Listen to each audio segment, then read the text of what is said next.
Hey BookTube, this is my weekly wrap-up. I got my ticket for the long way round, the one with prettiest of views. I read 5 books this past week. 4 were audiobooks and 1 was an ebook from NetGalley. It was an ARC. So I'll start with that one. It was The Dystopian, and it's called The Revealed. It's by Jessica Hickam. This is an interesting book. It's set in a United States in the future, and there are 2 presidential candidates that are running for office, and they are old friends, and one has a son, the other has a daughter. The daughter of the one is the main character. Now, in this society, there's a group called The Revealed, and they are kind of this mysterious group that steals kids when they turn 18. So our main character is kind of under house arrest, but she's bristling under that. And part of my problem with this book was the fact that she was not consistent as a character. She would be spoiled and bratty and mad at her parents that she had to stay protected in the house, and then she would kind of escape. She would run off and run away and put herself in danger, put other people in danger, and you know, it was just a very immature character. And then she is entrusted with a lot of responsibility by some people in authority, and then when she blows it and breaks that trust, they're like, oh, well, you shouldn't do that anymore. People's lives are at stake. I was like, seriously? If you're going to have that kind of a tone in a book, give it some depth and strength. Give it some weight, because you don't play around with people's lives.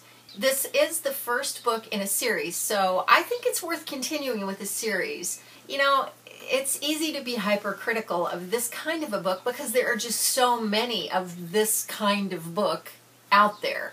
I liked a lot of things about it, and I did give it 3 stars, so I recommend it, and it's coming out June 17th. On audio, I listened to 3 new adult contemporaries, and the first of those was Some Like It Wild by M. Leighton. This was narrated on audio by Amy McFadden and Nick Podell, and this is the second book in the Wild Ones series. It's about a girl who is a minister's daughter, and then a boy whose dad ran a peach orchard.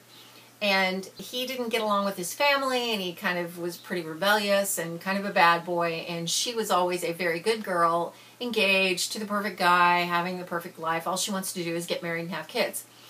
So, you know, typical love story. Well, I had a couple of problems with this one as well. First of all, let me talk about the narration. Amy McFadden and Nick Podell are 2 narrators that I absolutely love. I think they're excellent narrators, and especially Nick Podell. I did not like them in this book.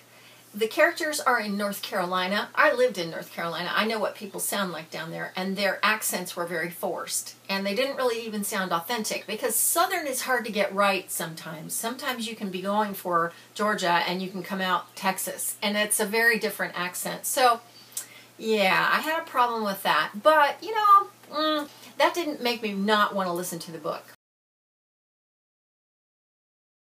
My other problem with this story was simply the stereotypical preacher's family, where you have the minister, and he's narrow-minded, he's unyielding, he demands this, that, and the other thing of his kids, and, you know, the kids feel stifled, and you know, the typical preacher's daughter that's, you know, very much expected to be the perfect child. She didn't want to do anything with her life other than get married and have kids. And I think there's nothing wrong with that. And yet that's often looked at like that's all you want to do with your life. I mean, you know, you're worth more than that. You should strive for more than that. And I hate that stereotype. And the reason I hate that stereotype is because I am a minister's wife, and I do have preacher's kids. We call them PKs. And they're not like that. And we're not that kind of a family. I mean, you know, there's something to be said for good morals and striving for ideals and that kind of thing. But that legalistic thing, it just bugs me. It bugs me because it's not who we are, and we are that family. So, you know, it puts me off when I read that. So, and I didn't really like it, even though everybody came around in the end. You know, I just hate church people being painted as legalistic, narrow-minded bigots that can't see any other way beyond, you know, the end of their arm. That's just so untrue in most cases. So for those reasons, I gave it 3 stars. I did think it was a great story, and I do recommend it. The next new adult contemporary book that I read was by Abbi Glines. I love Abbi Glines. She is kind of the Sarah Dessen of new adult contemporary, and she cranks books out like, oh my gosh, so fast. Well, this particular book was called Sometimes It Lasts, and it is book 5 in the Seabreeze series. And it picks up with 2 of the characters from book 3 in the series, which is called While It Lasts. And we just meet them where we left them off at the end of book 3. And I have to say, this was a good story. New adult contemporary is generally about young adults in college or in their early 20s learning to deal with life and meeting issues in life that can knock you down and really make you grow up fast. And this book did that. I have to say that she gave these characters some time apart from the romance to really process stuff that was happening. And these are serious things that were happening to these 2 people. So I really appreciated that. I felt like it just had a lot more weight, a lot more depth than the previous Seabreeze novels have had. This was narrated on audio by Shana Thibodeau and Sebastian York. Shana Thibodeau has done the voice of pretty much all of the Seabreeze characters, and Sebastian York has done some of them. Kirby Hayborn has done some other ones, but Sebastian York, man, has the deepest voice. Anyway, I gave that one 4 stars, and specifically because I felt like it went a little deeper. The last book I read that was a new adult contemporary was called 4 Seconds to Lose. That's by K.A. Tucker, and it is book 3 in the 10 Tiny Breaths series. It was narrated by Elizabeth Louise and, again, Sebastian York. And I had a lot of problems with this one.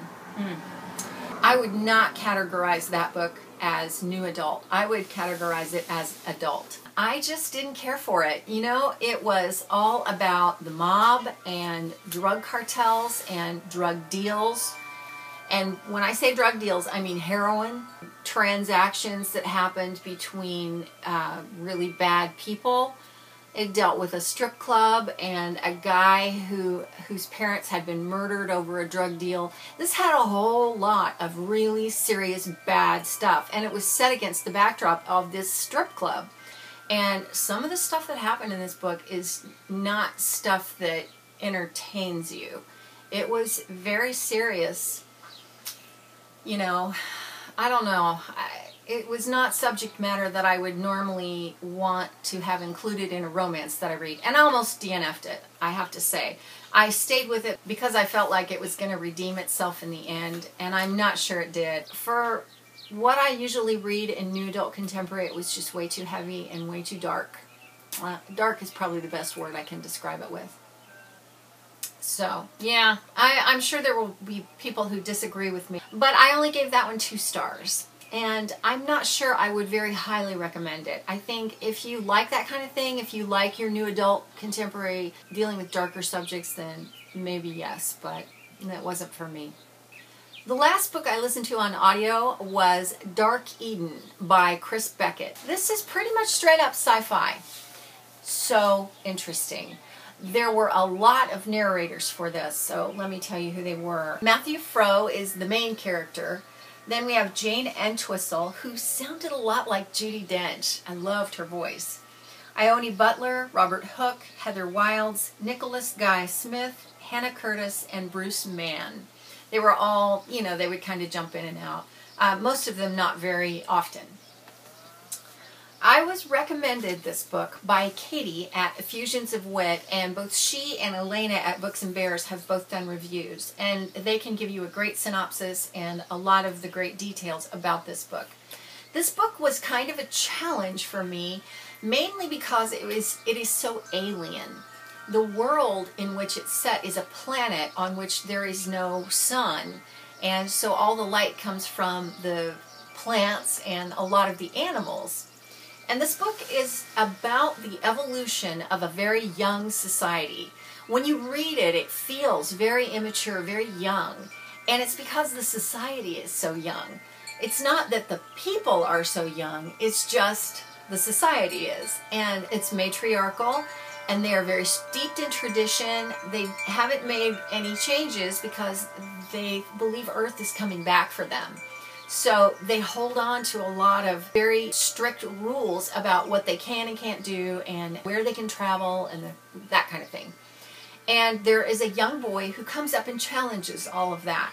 And he says, you know, maybe it's time for a change. Well, you know, any time that you do that in any kind of a group, people get upset. And there's a huge upheaval, and people take sides, and there are things that begin to enter in and happen that aren't all good. Change is often as bad as it is good because it hurts. It hurts to move things around and change things. Change is hard.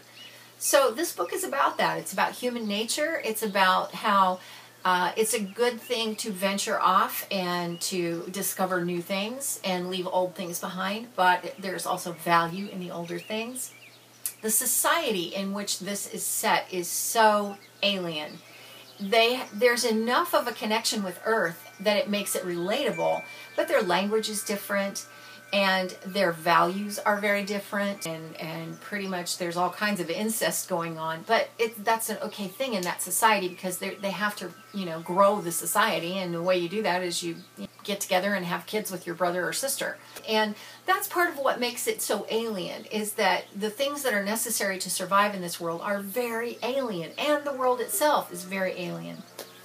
The writing was really, really good. I thoroughly enjoyed it. I enjoyed the journey along which we follow the main character. I didn't love this book, but I liked it a lot. And the reason I think I didn't love it is because it was so alien from my own world.